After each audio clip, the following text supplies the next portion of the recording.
അങ്ങനെ മൂകാംബികയിലെത്തി രണ്ടാമത്തെ ദിവസം രാവിലെ തന്നെ എല്ലാവരും കുളിച്ച് റെഡിയായി നേരെ അമ്പലത്തിലോട്ട് പോവുകയാണ്.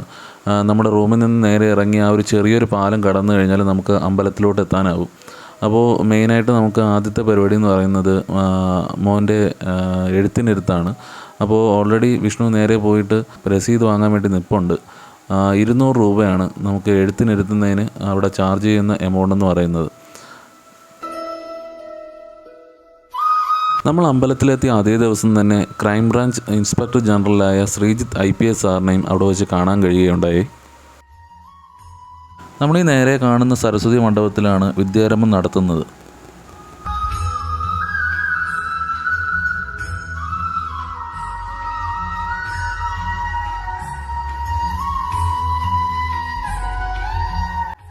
ക്ഷേത്ര ഉൽപ്പത്തിയെക്കുറിച്ച് പല സങ്കല്പങ്ങളും നിലവിലുണ്ട്. കോലൻ എന്ന പേരുള്ള മഹർഷി ഇവിടെ ഒരുപാട് കാലം ആദി മഹാലക്ഷ്മിയുടെ പ്രീതിക്കായി തപസ് ചെയ്തിരുന്നു അത്രേ. ആ ഒരു അവസരത്തിൽ തന്നെ കംഹൻ എന്ന പേരുള്ള അസുരൻ അമരത്വം നേടാനായി ഇതേ പ്രദേശത്തിൽ തന്നെ ശിവനെ തപസ് ചെയ്യുന്നുണ്ടായിരുന്നു. തപസ്സിൽ സന്തുഷ്ടനായ മഹാദേവൻ പ്രത്യക്ഷപ്പെട്ടപ്പോൾ കംഹൻ്റെ നാവിൽ കുടുങ്ങിയ പരാശക്തി വരം ചോദിക്കാനാകാതെ അസുരനെ മൂകനാക്കി. അങ്ങനെ കംഹാസുരന് മൂകാസുരൻ എന്ന പേര് കിട്ടി. ഇതിൽ കോപിഷ്ഠനായ മൂകാസുരൻ കോലമഹാഋഷി മഹാഗണങ്ങളെയും ഉപദ്രവിക്കാൻ തുടങ്ങി. ഒടുവിൽ ദേവകളുടെയും മഹാഋഷികളുടെയും പ്രാർത്ഥന പ്രകാരം ദുർഗ, പരമേശ്വരി, മഹാകാളി തുടങ്ങിയ ശക്തികൾക്കൊപ്പം പ്രത്യക്ഷപ്പെട്ട് മൂകാസുരനെ വധിച്ചു. ത്രിമൂർത്തികളുടെ അഭ്യർത്ഥന പ്രകാരം മൂകാംബികയായി അവിടെ കുടികൊള്ളുകയും ചെയ്തു എന്നാണ് ഐതിഹ്യം. മലയാളികൾ ഏറ്റവും കൂടുതൽ ദർശനം നടത്തുന്ന ക്ഷേത്രമാണിത്. മലയാളികൾ അമ്മയെ കാണാൻ വരാതായാൽ ദേവി മലയാളികളെ കാണാനായി കേരളത്തിലേക്ക് പോകും എന്നൊരു വിശ്വാസം കൂടി ഇവിടെയുണ്ട്. അങ്ങനെ വിദ്യാരംഭത്തിനുള്ള ടിക്കറ്റൊക്കെ എടുത്തു. ഇപ്പോൾ എഴുതിക്കാനുള്ള സമയമായിട്ടുണ്ട്. അപ്പോൾ അവനെ ഒരുക്കി നേരെ സരസ്വതി മണ്ഡപത്തിലോട്ട് കൊണ്ടുപോവാണ്.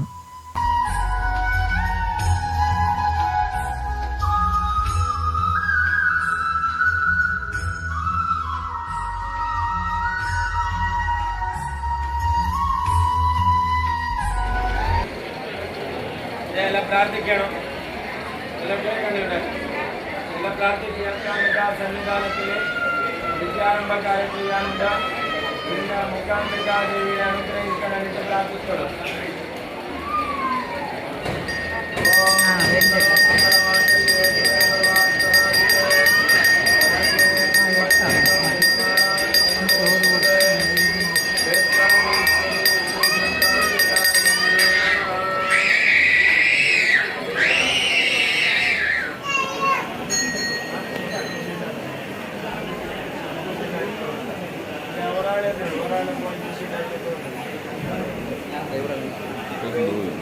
അങ്ങോട്ട് പോലോട്ടോ അവിടെ നിന്നാണ് അവിടെ നിന്ന്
അങ്ങനെ വിദ്യാരംഭമൊക്കെ കഴിഞ്ഞു. നമ്മളിപ്പോൾ അമ്പലത്തിൽ ദർശനത്തിന് വേണ്ടിയിട്ട് കയറാൻ വേണ്ടിയിട്ടുള്ള ക്യൂവിലാണ്. അപ്പോൾ അതേ സമയത്ത് തന്നെ മൂകാംബിക ദേവിയെ എഴുന്നള്ളിച്ച് കൊണ്ടുപോകുന്ന ആ ഒരു ദർശനം നമുക്ക് കാണാൻ കഴിഞ്ഞു. അത് ഏറ്റവും വലിയൊരു പുണ്യമായി ഞാൻ കരുതുന്നു. കഴിഞ്ഞ വർഷം ഇതേ സമയവും നമുക്ക് ഈ ഒരു ഭാഗ്യം ലഭിച്ചിരുന്നു.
അങ്ങനെ അമ്പലത്തിൽ കയറി അധികം തള്ളലൊന്നും ഇല്ലാതെ നമുക്ക് ദർശനം നന്നായിട്ട് കാണാൻ കഴിഞ്ഞു.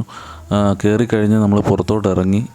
ഈ ഒരു ദിവസം എന്ന് പറയുന്നത് ശനിയാഴ്ച രാവിലെയാണ്. ശനിയാഴ്ച വൈകിട്ടോടു കൂടി ഞായറാഴ്ച അത്യാവശ്യം നല്ല തിരക്കാകും എന്നാണ് അറിയാൻ കഴിഞ്ഞത്.